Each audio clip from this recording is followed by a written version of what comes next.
Hey guys, just finished up a really fun Zoom call with a couple of my teammates and a new tool that we're using to lease up our vacant properties faster. So if you're a leasing broker, this would be really interesting for you to check out. If you're one of my investors, this is one of the ways that we're taking a typical 9-month lease up time frame and compressing it down closer to 9 weeks. So check it out. It's pretty cool to see how we can cover a lot more ground and get in front of a lot more businesses in a lot less time. Tyler, you're a co-founder of Resquared, the software tool that we're going to be learning about today. When you shared this with me, I thought, boy, what a great way for us to amplify the fine work that Bart has already done and is going to be doing, because he's on the ground in Phoenix. He helped me buy the shopping center. He already helped me sign a lease. And the whole kind of premise of what we're doing here together, this tool, is that if we can compress, a typical 9-month lease up time into 9 weeks, aren't we all just going to be very excited, have a hell of a story to share and something to point to on our resume, not to mention make a bunch of money along the way. So my vision here is that Michelle and RJ can really help kind of supercharge what Bart's already going to be doing. And while he's sleeping at night, Michelle, you might be able to do some outreach via Facebook Messenger, like you did on my Tucson shopping center. I think email will also be a great thing for you to be able to reach out to some cold leads. And then as you get interest, we can hand those over to Bart. So it's going to be kind of the setter closer model. Or I guess if you're into volleyball, that's another good way to think about it. And then RJ is in New York, a buddy of mine, also a commercial real estate investor, enthusiast, kind of getting going in his career. And so he's not only been helping me find new deals to buy, but I think he's also going to be able to help us get some more qualified leads interested in touring. And so RJ, it's fine for you to do Facebook messaging and video, but I think you're great on the phone too. And so if you wanted to do some of the calls during normal business hours that maybe Michelle, wouldn't quite be appropriate for her to do, set up those meetings for Bart, get them interested, possibly send them that leasing flyer, and then, get folks on the calendar so he can, the ideal vision here is that Bart's calendar is just full with tours of our building all day long, every day. So he can't leave on space but ours. Just office right out there. We'll have a bedroom there. There you go. Okay. So that being said, if I understand this correctly, Tyler, we're each going to have the ability to log into this tool, kind of see the data that you've prepared for us. And so you're going to kind of walk us through that vision, but now everyone kind of knows, what maybe their role is. And, you can overlap a little bit, obviously. And so Bart, if it makes sense for you to spend 5 hours a week or 10 hours a week or 50 hours a week in here prospecting, I'm all for that too. And Bart, what I'll let you do is kind of decide, hey, given these resources and a couple extra people supporting your efforts, you maybe want to focus on the top 3 categories that you think are the highest probability, or, a couple of heavy hitters that you already have relationships with. And RJ and Michelle might reach out to some of the long tail folks that you may not otherwise have time or the ability, or they're a little bit more of a long shot. But I think you said it to me yesterday. Look, this is a numbers game with enough at bats and enough tours. We're going to sign deals. Right. And so between us collectively, we can put 90 hours a week on this versus, 5 or 6, which might be typical for a leasing broker. Not you, Bart, but everyone else who's got. You're right. All the others. There you go. Okay, so before I turn it over to Tyler, any of you guys have questions for me? Did that make any sense at all? Talk to me. Yeah, I think it did. I think it's if it's as advertised, which I think it probably is, it should be a terrific tool. And the only thing that brokers want are prospects, or the ability to show, let us close the deal out there. So if this improves it by 10-fold or whatever, why isn't it a terrific thing? And I believe it to be. So yeah, I'm excited. This is a great idea. And so Michelle knows, and RJ, you probably got a good sense of this too. We're not expecting, national credit tenants at this facility, most likely. There's a chance that we land them on that pad building, which has some good visibility and some good traffic. It's probably going to be a franchise.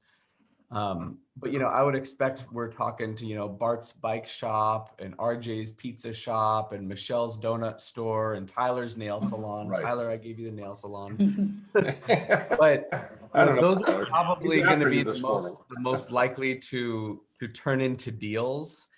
And so, Bart's going to walk us through that a little bit more, and Tyler too, as we look at some actual data here. So, Tyler, let's let you take it away, kind of get us oriented, and then now that you know the Avengers team here, you can think about how to kind of put everyone into their right position.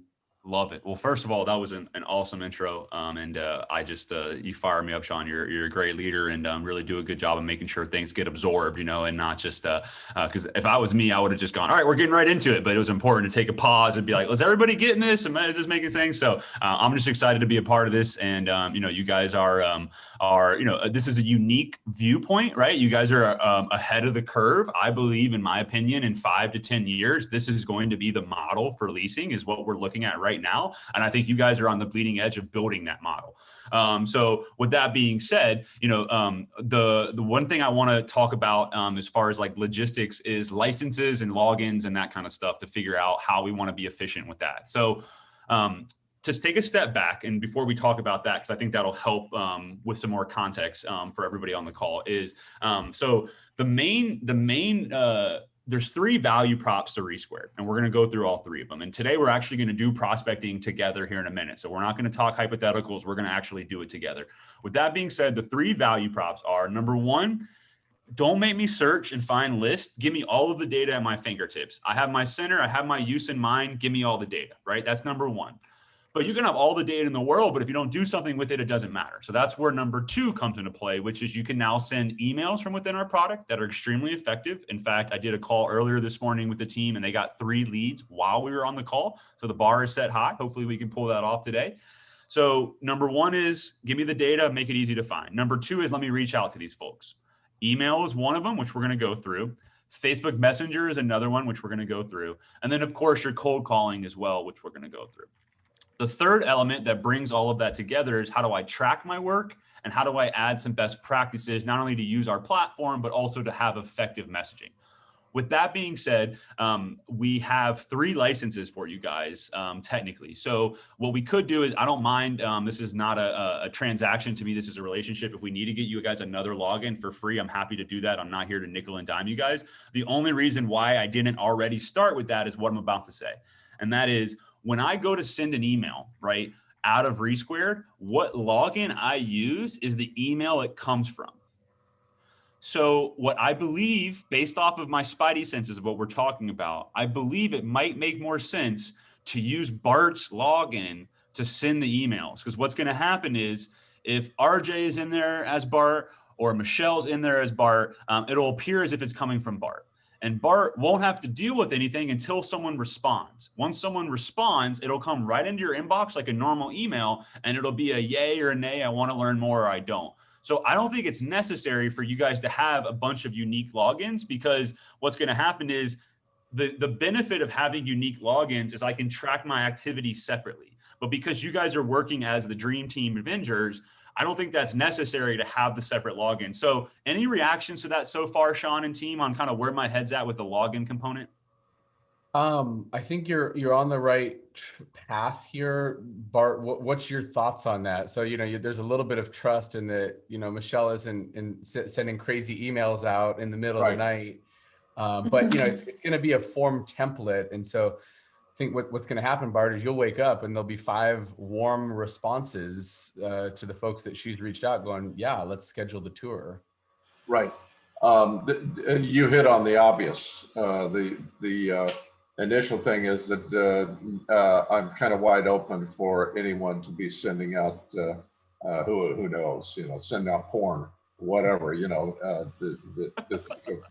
maybe the worst thing. I don't know. Really, or all maybe it is, Tyler, is maybe nail salons, Tyler. I'm not sure, but it looks like coming from his account. They're not in Bart's email account. It's just going to be the from address, right? Correct. And it's going to make a lot more sense when I show you here in a second. Okay. But I think we're barking up the right tree, where Bart can give some instructions as to what that template would look like, with suggestions from the whole team, and of course you as well, Sean. And then from there, Michelle and RJ can rinse, wash, repeat. And what you'll find is that you won't actually see it in your sent in your Outlook or your Gmail or whatever.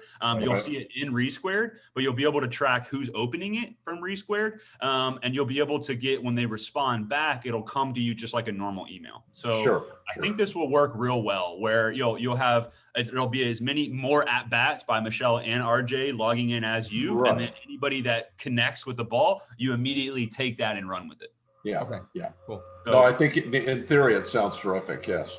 okay, so what I'm going to do today, because I only set up one login just for Sean today. So what I'm going to do is today we're going to send emails from you, Sean. And then from there, we can, when we hang up this afternoon, I'll get another login set up for you, Bart, and then give everybody access to it. I think we'll accomplish 95% of the training today, and then we'll fill in any of the gaps with a follow-up. And what I want to emphasize is, we are a young and growing company, so we want to spend time with you. Like, you're not a burden to us, you're a benefit to us. With that being said, I'm proud to say, have grown 24% in the last 24 hours. So we are exploding right now. So if you guys have any data issues or anything like that, just be patient with me, because we're working really hard to try to get everybody in there. So I would say it's 90% ready for you guys, but just keep in mind that we are just stretched all over the place in a good way. So just give us the benefit of the doubt with that. So with that being said, I like to give the muscle memory to the person that's going through the training. So one recommendation I have is, if Michelle or RJ want to log in as if they're you, Sean, and go through the muscle memory, we can do that. Or I can walk you through it, Sean. You get the muscle memory, we have the recording, and then you guys can follow suit once I get the login in. Whatever you guys think would be better. Essentially, who wants to be the guinea pig today is another way of asking it. I'll defer to you guys. Whoever jumps on this first is going to get as efficient and fast as possible and win my broker bonus right out of the gate commission. So you guys, between the three of you, can decide. Well, Tyler, you're suggesting that Sean would be the initial guinea pig? I would suggest that because Sean's likely not going to be doing this day to day, right? I would say those that are planning on doing this would be the guinea pig. So I can make sure to show you it live and have you click it and get that muscle memory. So my gut tells me it would be best to be either Michelle or RJ, or maybe you, Bart. One of y'all's three, I think, would be most effective. So whoever wants to take that, and I will help you step by step. I don't mind being the guinea pig, Tyler. Okay, let's do it. So fair warning, Tyler, my background's in IT. I developed a lot of different pieces of software. I rolled out a CRM solution for 2,000 salespeople. So lead funnels, all that kind of, I'm very familiar with. Now one comment I wanted to make about the process that we're setting up right now. Yes, sir. So I did work with sales teams where we had lead gen meeting setters, and then the pro would come in and do the closer. And I found that it worked best if it was really just meeting setting. But I don't want the problem with if Bart gets all the emails and Facebook messages, he might get inundated with just the back and forth, right? Sure. If you want to have Bart focused on closing, then we need to have a very clearly defined identified criteria for what is a qualified lead. That's my personal take and opinion. I mean, that's interesting. So we might get to a point, and Bart, this will be your personal preference. Like when you have more leads than you can handle, or you say, hey, go ahead and throw it onto my calendar. This is the time block where I'm planning on doing tours. He might have more of a, pre-call qualification too before he dinks around going down there. Bart, why don't you tell us? Right. No, I would agree with that. I always like to do that anyway. Is that to call these guys and just make certain, number one, that they're going to show up. Number two, that it's a use that we actually feel is appropriate for the shopping center. And number three, make sure that they don't choke on our rent. Let's get that out in the open right off the bat. That's something that say RJ, you probably would not be quoting, or I would guess anyway. You wouldn't be quoting rents. Yeah, I don't have. I mean, if you want to talk broad strokes, I have no problem setting a band and saying for this kind of establishment, say it's a pizza shop, For a pizza shop, it's going to be this type of a band of a rate. It's up to you. I can talk either way. I'm fine. I'm not sure that we're legal by doing that. You guys would have to advise me, but I don't hear if you're unlicensed in Arizona, you're not allowed to quote rates. Pardon me? Yeah. If you can't quote rates without being licensed, that's fine. Why don't we do this? Tyler, bring us in. Yeah. Let's see what we're looking at here. And then I think some of this workflow, like as we get going, it's going to become obvious, like, hey, this is a great way to do it. Let's make some adjustments as we go along. I agree. But and your point is super valid, RJ, of like, getting to that meeting is ultimately the ultimate goal. And I just want to show you all an example of an email that was sent out earlier. So this is Patrick from Weingarten. While I was on the call this morning, he sent this out, right? And I think the key with this is I'm not saying any rent rates. I'm not promising any, exclusive, anything like that. Anybody's allowed to do this, right? It's more of a marketing component than the sales. And then they're going to respond. And it's going to be one of three things. It's going to be an autoresponder, which is the worst, but it happens. Or it's going to be a yes, or it's going to be a no. I want to learn more, or I don't, right? And in this instance, it's morning. Please send pictures if possible. We are expected to open 2 more spots. So this is what's going to happen is you're going to get the simple hand raise. And so in my mind, kind of the qualification is, did they say they want to learn more? Yes or no? And that's the first level of this. I think in the future, maybe you guys can respond to this and then ask a couple follow-up questions and then hand off to Bart. But I think for now, this is going to be the hand raise, and we'll get into that now. Let me just ask, like, while you're setting up, Tyler, Bart, if that email comes in, how would you like to handle it? If the email comes in, I'd love to have the phone number, contact information, and just cursory pertinent information. And as I say, I would pick the phone up immediately and talk to that person. So that's important that I have a personal contact with them. Then I think what we'll do to start out is, Bart starts working all those. And as you get to the point where maybe there's more than you're keeping up with, right. RJ can do some pre-qualification for you and just say, oh yeah, they've got 3 locations, they're available to tour this day at this time. Do you want me to throw it on your calendar? Right. No, that'd be terrific if we can get that finite on it. Yes. Okay. Dream team. RJ, Tyler, take it away. Okay, awesome. So no more hypotheticals. Let's get into the real world here. So this is out. Now we got the pipeline, and now we can throw some oil in it. So RJ, I just forwarded you an email that I had sent to Sean on Sunday, I think, or Monday, with the login information. Okay. So if you could go ahead and log in for that, into that, please, and then just share your screen once you're situated, and then we will rock and roll. Okay, sounds good. Can't remember if that prompted me to change the password, but I did get into it once. Okay, it's all good. If you can't get in, fingers crossed it didn't change. And then RJ, you're gonna share your screen. If it did, I can log it. Here, I see it. Hopefully it's not like your bank. Okay, I just got it, Tyler. Yeah, it's the same. It's the same. Okay, cool. Yeah. I love the perspectives on this call. This is going to be fun. I mean, this like, I don't know, is this going to become the gold standard model where we've just got like the right resources and continuous outreach? It is. Working across a couple time zones and a couple different skill sets. And I like you guys are like a speedboat that can turn on a dime, whereas all these, giant REITs are like cruise ships that are going to take, a decade for them to evolve to this, like, I won't mention who it was, but I was just talking to a publicly traded REIT, and they were basically calling all their leasing team out for not doing anything. And I'm like, that doesn't really solve it by just saying that, So, I think this is definitely the new model. RJ, do you want to share your screen? Are you in? Something happened to the email. All right, let's do this then. I'll do it, Tyler. Okay. I'll share my screen. Here we go. Okay. All right, awesome. So the first thing we're going to do is, and I'm going to purposely be somewhat vague in some of my instructions because it gives us good usability. So if I am not exact specific, I want to see where you intuitively go, but I won't do too much of that. So the first thing is we're going to start with our center. So right now we just have the single center that we're drilled in on. So you'll select it from that drop down in the top left.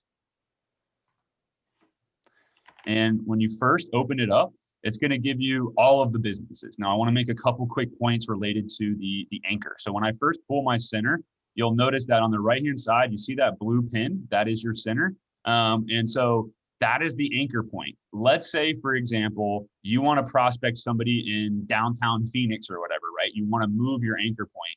What you would do is you can zoom in out like you're doing now, Sean, and in the top right-hand corner, there's a move button, or you can drag it. So I always recommend just clicking the move button in the top right-hand corner of that map, and then you can, it'll allow you to drop the pin. So initially it's going to use your center as the anchor, but you can also anchor it in another area if you would like. So the typical example is if Bart's planning on, doing some in-person door knocking, which doesn't sound like it's, probably the tip of mind right now, you could move it to a certain area, right? And then target, maybe Bart, you're going to go drive downtown Phoenix, and you could have Michelle and RJ ping people just in that area first. Sure. That way Sure. you can be efficient. Does that make sense on the anchor point? Everybody with me? Yeah. Yes. Okay.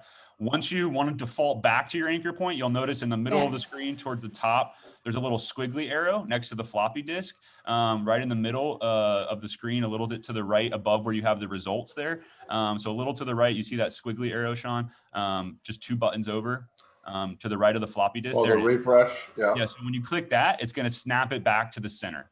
So if Okay. you do move it and you want to go back to the center, it'll snap it to there. Okay.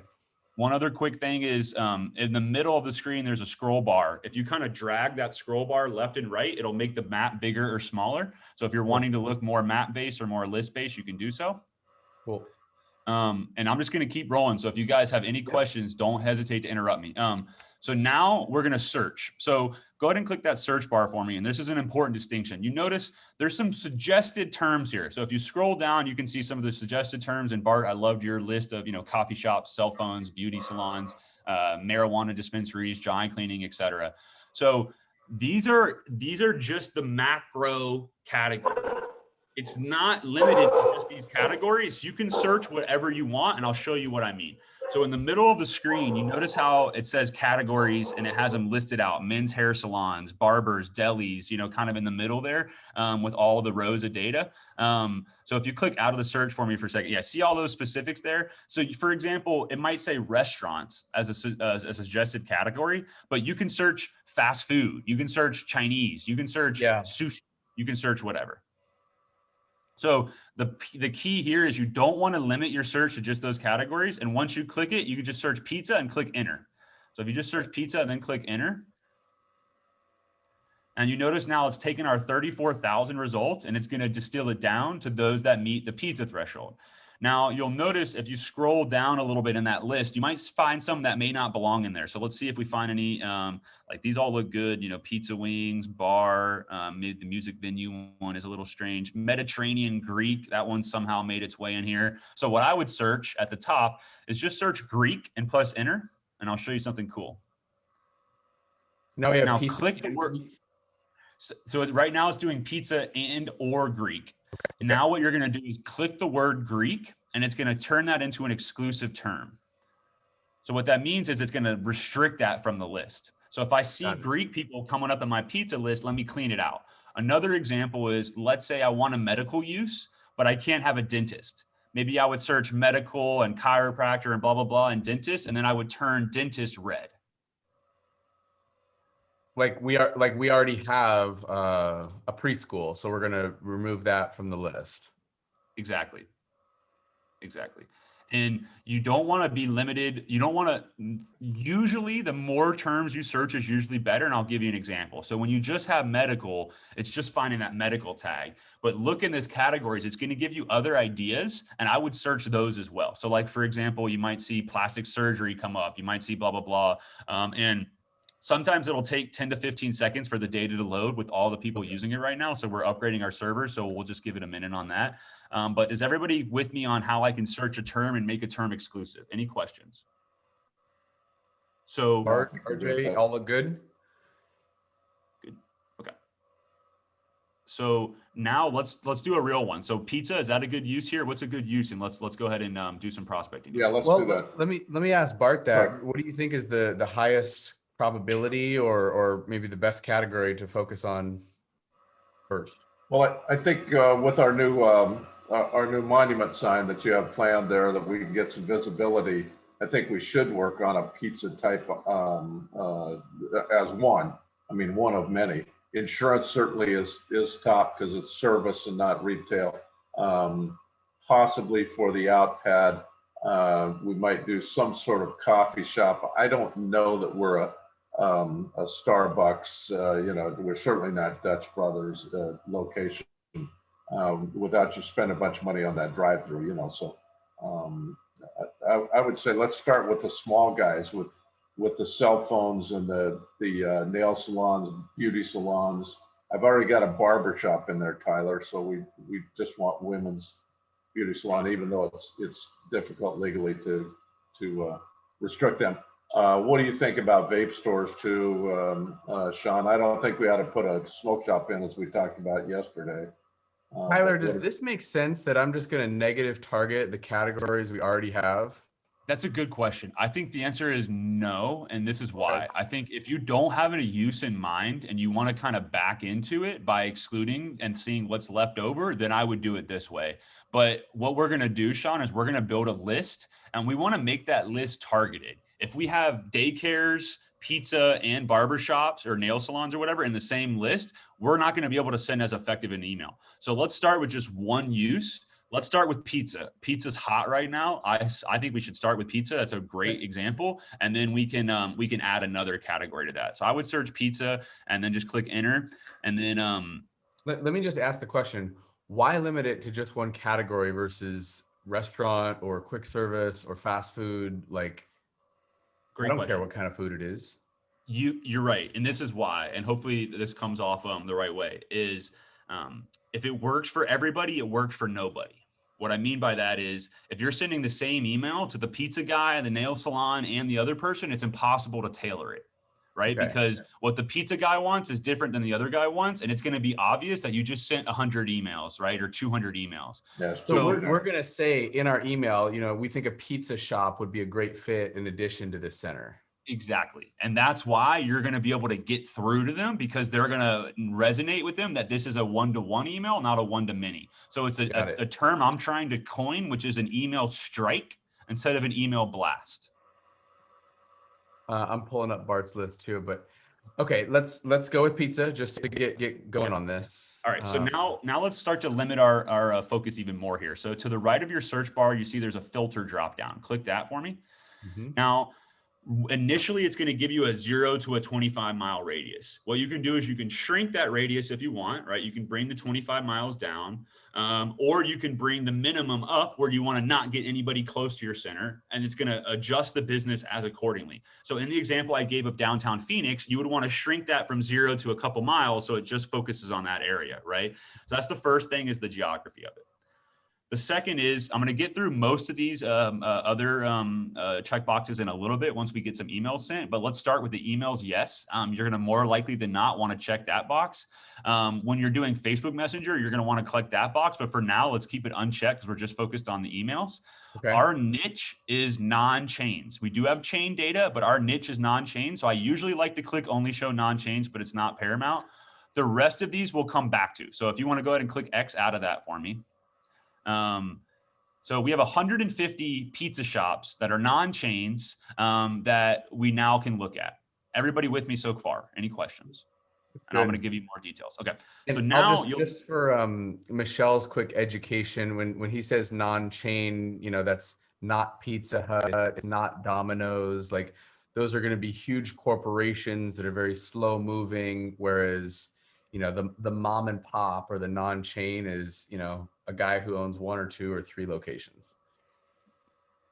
Where Probably does things like Blaze going to react a lot faster, and they'll respond to those Facebook messages at 2 a.m. in a lot of cases. And it's not, to your point there, RJ, it's not like a definitive line of like, this is a chain and this is a non-chain. It's a little bit of a blurred area, but the idea is they're not national brands, and so that's evolving. And then you'll notice right now it's sorted by distance. So I think you put a minimum of so you can see it's looking at 1.1 mile or whatever. So it looks like there's no one within a mile, 1.3 miles of your stuff. So that's a good sign, right? You'll also notice there's an RE2 score there. So if you click that, it'll filter by the RE2 score up at the top. Excuse me, I should say sort, not filter. So it's going to sort this list of 115 people by the RE2 score. What the hell is the RE2 score? The RE2 score, basically in a nutshell, is It's like a letter grade for a test, a 0 to 100. 100 is a perfect score, a 0 is the worst, on how good their reviews are and how many they are. So in theory, you know, the people at the Reviews top, off of what, Tyler? Yelp. Yelp. Yes, sir. Okay. Yelp. All right. Yep, Okay. Yelp today. So Crust Brothers, all things equal, is a great prospect because people like them, right? And you'll also notice as you're hovering on them, notice on the map, it's showing them where they're at. Oh yeah. Right. So you could get a good lay of the land as well, especially if you're, you know, in New York or on the other side of the pond there with Michelle. So the other thing that you can look at is on the right-hand side, you see there's a name count. This is another algorithm. It's not perfect, but it's giving us an approximation of, do these guys have just one? Do they have 2 to 5? Do they have 5 to 9 or 10 plus, or 6 to 9 or 10 plus? Yeah. Bart, I think you would agree with me that obviously if I have 3 locations, to get to 4 is infinitely more likely than 0 or 1 to 2, right? Absolutely. Absolutely. So this is a feature that we've added where if you go back to the sort form, or excuse me, the filter that you clicked earlier to the right of the search, you'll see at the bottom there, there's count 2 to 10 and count 10 plus. Look, So if I you was want just about to just try and limit do it, that, right? if you just limit it by the multi-unit guys, you can get even more focus. And to riff on what we were talking about earlier, now not only is your messaging for pizza, your messaging is for multi-unit pizza operators. And think about how more likely to convert they are now because we've drilled down versus just a restaurant. Right. Any questions?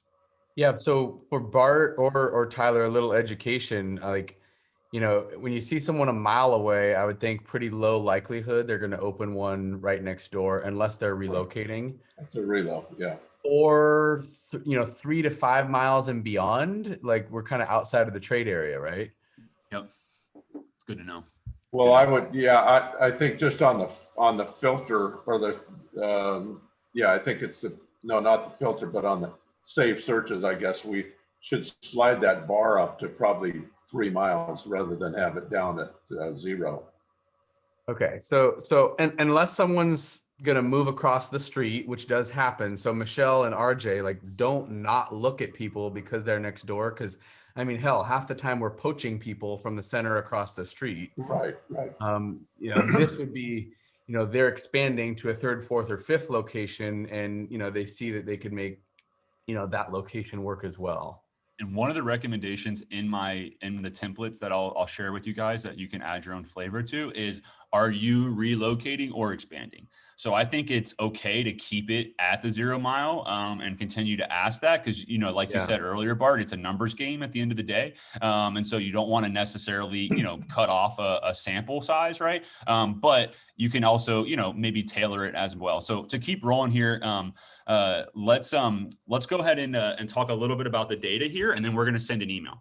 So the workflow is you want to take your center, you want to narrow your scope, and you want to be pretty granular about it. Remember, we want pizza. We don't want just all restaurants, right? We want to be granular about it so we can message to them. And then we're going to build a list, and I'm going to show you how to do that in a second. But just to give you an idea of what kind of data we have on everybody, we're going to have the phone number, we're going to have emails, and we're going to have most of the time Facebook Messenger as well. And we're going to come back to Facebook Messenger here in a little bit. And you'll also see there's a note section at the bottom as well where you can add any notes. So this is going to become more helpful in a second. But you can say, you know, hey, reached out to blah, blah, blah. And since we'll all be using Bart's email, you know, then it'll make sure that you see those notes, Bart. And I'll show you how you would do that. So far it's how do I take my location, narrow my scope, change my geography, and now we're going to create a list. So we got a perfect audience here. We got 48. That's such a sweet spot in my opinion. So you'll see along the left-hand side, there's some check boxes. The one at the top by distance, click that one. It's going to auto select the ones underneath it. Then you're going to click save to list, which just popped up. And my recommendation is identify the center name and the use. Because you guys just have one center in here so far, you may not need to do that, but just for the future, it might be helpful. So I would just put, you know, like, yeah. And then you can make sure that you remember multi-unit, perfect, and click save. You call it unit, multi-unit? Oh, you call it whatever the hell you want. I'm thinking about apartment buildings. Yeah, no, you're good. You're good, man. Tomato. Now, let's say, for example, you already had a list. You could click save to list, and then you would just click add to that existing list if you wanted to add to it. And now it is intuitive. So Sean's already on the next step, rightfully so. Go ahead and open up that list you just made. If we're all using the same account, though, we should probably add another prefix for our name. Look at you, That's a good RJ. point.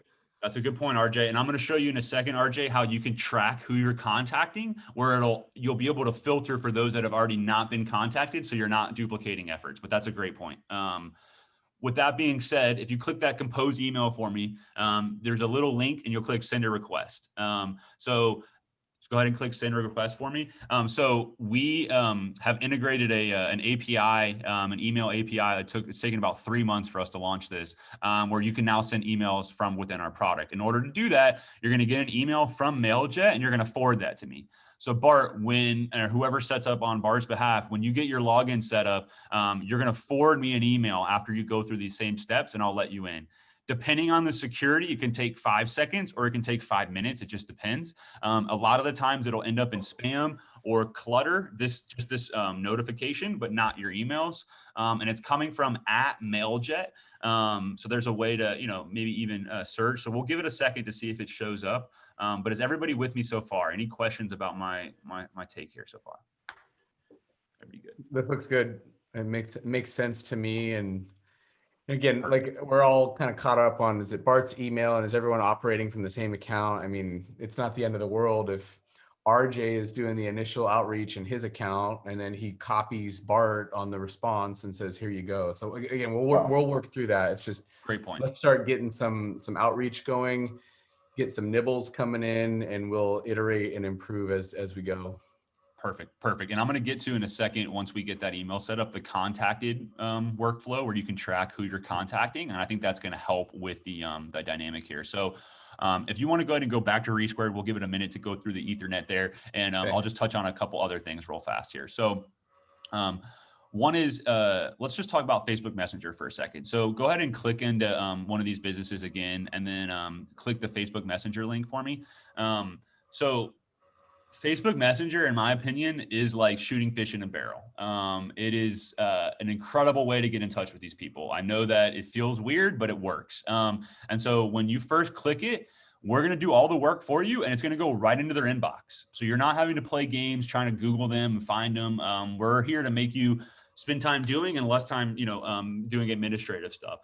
So now what you'll see is there's a chat there at the bottom. Now I'm going to chat in the Zoom template, and I'll share it with you when we hang up, and we can go ahead and send a couple Facebook messages out while we wait for this email to come through. So let me get you a quick So you're chat. copying and pasting in here. Yes, and I'll tell you, we're copying and pasting with a little extra love, and I'll show you what I mean in a second. I have heard that the algorithms they can kind of tell when you're doing that. So we got to be careful about it. I got a little trick for you. So I'm going to chat in Zoom for you a template if you want to copy and paste that, and then we'll edit it together before you send it. All right. So this is my pro tip for this is marketers ruin everything, right? They ruined email. They ruined, display ads. Like once something works, right? Marketers will ruin it. Facebook knows that, and they know that if they let marketers go crazy with Facebook Messenger, it will not work anymore, right? So Mark Zuckerberg is smart enough to put some checks and balances to prevent you from spamming people, right? One of those is what you just described, Sean, which is the copy and pasting. So what I recommend doing is for every use, you use the same template. So you would change this to exactly what you just did, a pizza use, and then see where it says Kaylin's Yoga. Yeah. I would just type in the name of the company, Luana's Coffee and Beer, right? Or Luana's, like you said, right? That way, what's going to happen is every message is going to be unique, so Zuckerberg will get off your back. If you just copy and paste the same message, he knows that you're sending it really quick, and he's going to flag you. And eventually, you'll be spammed, and you will not even end up in their inbox. So you got to be careful with this. And does that make sense so far? I like it. With that being said, you're limited at 10, and then you have to wait an hour, and then you can send another 10, and you got to wait an hour. And that's the general rule of thumb. So if you go ahead and click enter and send it, I'll show you how you know if it's been sent. So you'll click send. Now you're going to want to look on the bottom right. You see that checkbox. So it just disappeared and turned into that. That means that it was sent, and they have an autoresponder, so it's showing that it's viewed. If you see this view icon and there's no text, that means they read their message and they haven't responded. If you see an exclamation point, that means you're in jail. You need to wait an hour, right? Don't waste your time, because what happened is people will get all trigger happy and copy and paste, and they'll send 50 Facebook messages, but only 10 of them will go through if they're lucky. So the takeaway from this is make sure to type the company's name so it's unique. Make sure to look for the checkbox. If you get an exclamation point, you've done too many and you need to come back to it. Am I looking at the right spot here? You are. Okay. Spot on. Now, this one's a little bit of a middle ground because they have an autoresponder, so it's acting like they viewed it when probably someone hasn't seen that yet. So that one's a little weird, but that is the right spot, Sean. Okay. Now back to Resquared. Now you notice when you click Facebook Messenger, you see how it clicked the checkbox for you? Yeah. And you see how that lived in the middle there and the contacted? Right now, it's very simple. It's a binary. I've contacted them or I have not, right? And so if you take away one thing from this call, it's make sure that box, it went through. Well, no, I'm just, I'm getting the notice on my phone. And so you'll just have that popping back in Facebook, and I'm seeing it here. Yes, and people are, exactly. It'll be slick. Exactly. I was hoping you even got a response already. I was like, damn, that was I'll quick, look but at that was a response. So Tyler, do those restrictions only apply to accounts that you don't have as friends? Is that how it works? Or business accounts? Which will be all of these, RJ, because you don't have relationships with all these businesses. Well, I've run, yeah, I was thinking about, yeah, you typically would. All the times you spam your friends. I think you're right, RJ. I think you're right. I think it has to do if you're already connected with them or not. And I think I made the algorithm seem very black and white. It's a lot more complicated than that. And I think there's, levels to the granularity of it. But I do think you're right. I never thought about that. So remember though, if you take away one thing from this call, is if that checkbox is not contacted, you will lose track of who you're reaching out to, and it'll be pardon my French. Okay. So good point. Remember, now it does it for you automatically when you click Facebook, and it should do it automatically for you when you click email. We just want to check. And then if you go to your filter drop down for me one more time at the top to the right of your search, you'll see there's contacted yes and contacted no. You'll probably want to click contacted no for your initial outreach to make sure you're not wasting your time hitting people up again. So now it's going to pull that person off this list. Got it. Like it. So any luck from MailJet yet, Sean? You want to check your email real quick and see if that's come through? Not seeing it yet. All right, awesome. Hopefully it'll come through in a second. It might be in, like I said, spam, and it'll just be support@mailjet.com. And when it does come in, you'll forward it to me. So maybe what I can do while we give it another minute for it to go through the ether there, I can show you how to look on my end and share my screen. Just kidding. You got it? So don't click the link. Go ahead and click X out of this and just forward me that email. You're good though. You didn't break anything. It's all good. Just forward it to me. But I didn't do anything. You're good. I'll do the work for you. All right, so let me get you. Man, that sounds good to me. Just fill up my building for me, okay? Hey, we're making progress. We're making progress. You got the dream team. So, all right. So Michelle, I don't know if I ever talked to you about that when we were learning this, but that limit of 10 and how to track that. So hopefully you didn't get your account in trouble. But really, I mean, so Tyler, what's happening is this is coming out of our personal accounts. And so there could be some issues that Michelle runs into where, someone's like, wait a minute, in the middle of the night, someone in the Philippines is sending me Facebook messages. She might have more success doing emails. RJ might have more success doing Facebook messages and calls. And Bart's never even heard of Facebook. That's right. That's right. No, I think you're onto something there, Sean. I think that what I would say is yes. And maybe the other way to work around that is like we talked about logging in as Bart for Resquared. We could have, log in as maybe even make like a kind of like a catfish account for you guys, and you could use it. Now, what's key with that is what if someone sends you a Facebook message? What's the first thing you're going to do? You're going to click their profile. Yeah. So click their profile and it looks sketchy. You're not going to respond. So that is true with like, oh, somebody in another country's emailing or messaging me. This is a little weird. So maybe you could have like, another profile that you share or whatever. I don't know. But that's kind of the balance you want to tie is you don't want it to just be a blank profile and then they'll be like, who the hell is this person? But you also don't want your babies in the background, Okay. Yeah. I mean, so I've played a little bit with sending it as your shopping center profile on Facebook because we create a Facebook page for the shopping center, but then it's like, okay, look, it's clear who's reaching out to me and why, but it's not personal. And I don't see in Messenger that option to send it by way of the shopping center account. It's because it's whoever you're already logged in on Facebook as is what Okay. the messenger will show up as. Okay. So if you were logged in as your shopping center account and then click messenger, it would do it from your shopping center account.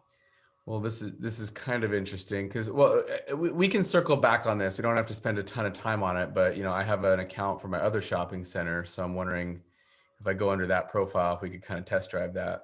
Yeah, I think it's as easy as you follow the same exact steps. Just log out of your personal one and go into that one. And just to keep rolling, because I do have a hard stop in 13 minutes. Okay, I want to make sure we get going. You can go back to Resquared for me. Let's go ahead and click, go ahead and log out, top right-hand corner, and just log right back in.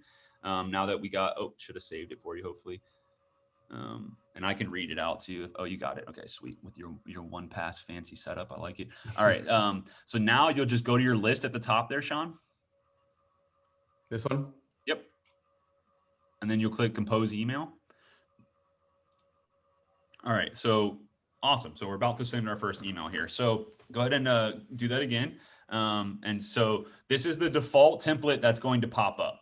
Okay. Right. I have some suggestions about how to edit this. The first is this is just going to be plain text. So do not indent and add like your email or signature and your all that other crap. It's just going to look like one long line and it's going to look bad. So my recommendation, if I was to just, do it myself, this is what I would put. I would put, hey, exclamation point. I would get rid of beautiful. I'm working with a shopping center in blank and tell whatever it is. We have a space available perfect for a pizza concept. This is where we're tailoring it, right? And then do you have any plans to relocate or expand? That's perfect. And then I would get rid of the sentence I was reading about blah, blah, blah. I just think that's cheesy. It is going to pull the business name, but I just think that's a little cheesy. I would delete that whole sentence, honestly. And then I would just have, at the end of tour period, I would do a space dash. So after that sentence, so go back, delete, and then just delete the dash after tour and just end it like a normal sentence. Okay. And then go space dash, or like underscore flat line. Hyphen. No, hyphen. middle one, hyphen. Yep. Sorry, I'm losing my nomenclature here. And then I would put Sean, or space Sean, and then I would put your phone number in parentheses. Okay. And this is just my opinion. You can add if you want, simplified properties or whatever. I don't think that's necessary because it's coming from your email. They're going to see that. And if they respond, you can respond back from your Outlook with your signature attached to it. So, okay.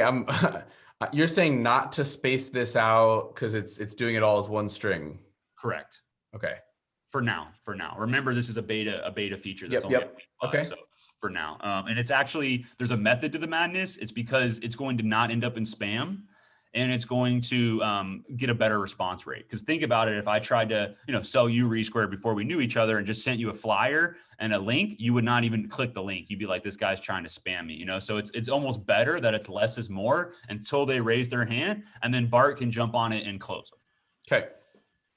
So now we've made our template for this use. So now you're going to click continue on the bottom right. Now, remember, this is an email strike, not an email blast. So there's not one button today that you can click that's going to send it to all 48. So what I recommend doing is my pro tip on how to do this fast is scroll all the way to the bottom and see how each arrow that's pointing down, you're just going to open those. So click that, go to the next one, and just quickly open them all. So we're going to do like 50 of these back to back to back. Exactly. So we'll just let you expand them all. And we're considering, do we add a one button that allows you to send all 50? My answer is probably no, because we want to keep the strikes, right? And you'll see why, because you'll be able to actually look at each one of these emails and you can tweak it a little bit if you want, or skip it if you don't want to send it to that person because it wasn't a good fit and they didn't make it through your other filters. So we'll see, but that's something we're entertaining. Right now, it's not limited. You can send as many emails as you want in the day. We're going to add a limit to that. I don't know what it is going to be. I think we're going to add a limit, call it like 50 a day or 100 a day or something. And then if you do a post for us on social media or you do a testimonial, we'll give you more. So I just want to set the expectation there. There will be a limit to the number of emails you can send in a day. Now what you can do is you just start at the top and just click send, scroll down, click send, scroll down, click send. So once you click, Woo! your I'm first email, prospecting. you're prospecting already. So you're just going to go through, and there was a couple I noticed that seemed to have like 2 emails for the same one. You can click the X if you want to skip it. There's a little bug with that. So for now, if you see an email that's like twice in a row or whatever, just skip it. Just don't click send, go to the next one. But it doesn't hurt, but this just gives you a chance to look at each of these as you quickly go through them. I'm just, I was was like, wait, let me just double check. This is a pizza guy. Sports lounge. What the hell? Yeah. You might say a food concept. And you can, there you go. And now you've tailored it, and now it's going to go to them unique. So that's the beauty of not doing the 50 at a time. Bottled blonde. That's a skip. Yeah. Just skip that one. Keep going. Brooklyn's Pizza. That's fine. So I'll ask both Tyler and Bart this. Do you guys have any best practices on space versus suite and exact address? Or do you like to leave it a little bit more generic? What have you seen works the best? What the excuse me, the intent here is to make contact, okay? And if you give them too much information, obviously it doesn't work. They don't need you any longer. So I think the Gilbert University is good. It's generic enough. It gets them to the right intersection, that sort of thing. Yeah. But I wouldn't necessarily plug in the address. And I want the response with a phone number. Call them. Yes, you can have the address. Put in your GPS, and I'll meet you at 2:00, or whatever. So, right. I would say less is more in this instance, to use a corny expression. That just the kind of the generic idea, but you've got to put enough in there, obviously, for the guy to look at it. And let's say we get rid of Gilbert University, we say in Mesa, well, nobody's going to call you on that. Nobody's going to respond. So we do. I think we're at the right level on this of saying Gilbert University. Although I would add Mesa, because some GPSs, sometimes GPS will take you to Gilbert. You're saying on the follow-up email or on this one, on this one, like that? Yeah. Oh, yeah. Well, you know what? It does say it here in the body. I think I agree with everything Bart said. My 2 cents is I think you hit the nail on the head with a less is more. Yeah. I've actually found just space available as a great subject line, because it's just enough to them to be intrigued to open it. Because we want them to open the email before we want them to respond. So that's actually the first thing we want is the open. Then we want the response, So I've actually found just space available to be extremely effective. But the guy that got 2 leads this morning put space available with the square footage, and it worked. So right. Well, what do you find is the case if you put pizza restaurant space available? I think that's even better. I think because pizza. It's more specific then. Yep. Yeah. It won't apply to that bar and grill that we just sent to, but who cares? I think for me, in my opinion, it's like 5% or less. Like the conversions are 5% or less deltas in what the language is. I think the biggest thing is the targeting.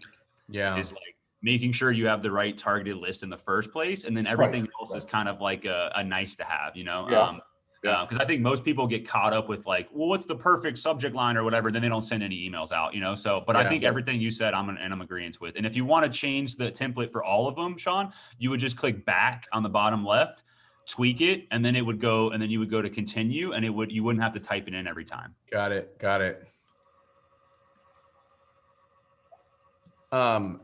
Guys, is this all pretty clear? I mean, it seems super user-friendly to me. Tyler, anyone have a question so far? We have 4 minutes left. Tyler, what else should we go through? Yeah, let's real quick. Any questions before I jump in with the last? I'll just pause on this. Yeah, we need to help Sean with his spelling, but that's okay. University wasn't quite on there, Sean. I'm guilty of that too. So let's one of the things I want to emphasize is that we've got to make certain that we spell everything correctly. Let's not, because then the guy focuses on, well, what the heck is this? So you're right. You're right. So last thing before we run out of time, because I'm going to try to take a quick bathroom break before my noon if I have time, is remember how I said the most important thing is tracking your work. And today it's not working exactly how it should, but you see on the left-hand side, there's an envelope next to each name there. Yeah. That means that you sent an email. So you can go ahead and click the contacted box next to each of those that have it next to it. And if you click that actual icon for me, you'll see that it'll actually show you what email you sent. So next time when you go to click compose email, you can copy and paste that. So you don't have, because it's going to give you the generic template. So you can just copy and paste that when you go into compose email again. And then if you don't mind, I'm going to show you real quick on my end what this is going to look like when you log back in. Give me 1 sec, because this is pretty cool. And then we will land the plane from there. Okay. 1 sec. I'll do a screen share.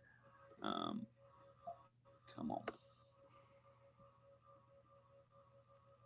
All right, so let me find the Zoom. There it is. All right, continue. Desktop. So what's going to happen is, and this is kind of like my co-founder's obsessed with gamification, and he's really smart in that respect. And he talks about variable rewards, right? And like how you want it to be kind of like with Facebook, you log in, you don't know what your notifications are going to be, right? Well, when you log in with us and you pull up, you can see the list I've been working on, and I pull up my chiropractor list or whatever, you'll see that some of these envelopes open. What that means is that this person opened my email. Okay. Oh, great. What this means is they opened it twice, 3 times. Like your hot leads. 18 times, right? Now, it's not a perfect science, right? Maybe they forwarded it to somebody, or maybe they have a bunch of spam filters on their email or whatever, which every time it hits that, it's counting as a view. So it's not perfect. But I think what I want y'all walking away with from today is I take my center, I save a list, I send them emails. I can also send them Facebooks. And I think what we can figure out together over the next couple of weeks is what is that dance around how many times do I email them? How many times do I Facebook them? Who does what time does it come in, et cetera. So what I'll do is I'll commit to in the next 24 hours or so, give or take a day, just with the craziness of the last day, getting your login set up, Bart, and shared with everybody on the call so you guys can access it. And then maybe we can do a part 2 next week of this. At that point, you guys would have gone in, contacted businesses. I think a good rule of thumb is try to hit 50 a day. If you can hit 50 businesses a day, that's a heck of a day. And you can see how easy it is to send 50 emails. So I think you can easily do 100 in a day, but don't get lazy. Make sure it's targeted. Love it. Yeah. Tyler, if we have a limit of 50 emails per day, how can we hit 100 businesses? So you don't have a limit, RJ. I said there's going to be a limit, but Oh, you going don't to be a limit. Okay. So the way you do it is you make a LinkedIn post for me and then I give you more. I need to do that right now. But in all seriousness, any wins you guys have, please let us know. We want to know like who's responding, what's working. We want to hear your areas for improvement. If you search something like vapes and you're not finding the results you want, let us know. We're not perfect, but we will get better every day. Sweet. So one thing before we sign off here that I would like everybody to know, that everybody seems to be very IT savvy, except for one of us. And so be patient with me, okay? When I may say, where is that again? On the screen. So Tyler, I know you got to jump, but I can stay on for a few more minutes to huddle amongst ourselves. So thank you, Tyler. Appreciate it. We're excited. I'm excited. I feel like we just all got 10x more productive. Yeah. Love it. Well, I might quote you on that. And Bart, I'm going to make sure all of you guys have my cell phone number. You call me. You got the bat line. I'm here to serve. If I don't answer, I'll get back to you as soon as I can. Sounds good. Thanks, Tyler. Thanks very much, Tyler. Tyler. Appreciate it. Good to meet you. Cheers, guys. Nice to meet y'all as well. See y'all. Okay. Take care.